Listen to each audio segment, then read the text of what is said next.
What's up guys, in this short tutorial I will show you how to remove a password from PDF files using your Adobe Acrobat Reader application. This should be quite an easy tutorial, everything you need will be listed in the description below. Open up your PDF document and enter your password. When this is done, navigate to File and select Print, or use the shortcut Ctrl and P. On this window, choose Adobe PDF as your printer. This will export your password-protected PDF as a normal PDF file. When selecting Print, you'll be asked where to save your PDF file, and then simply select Save. You also have the option to remove the password from your existing PDF file.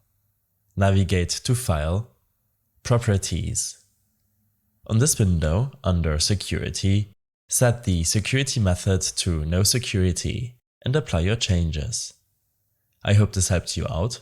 Leave a comment if you have any questions and see you in the next one.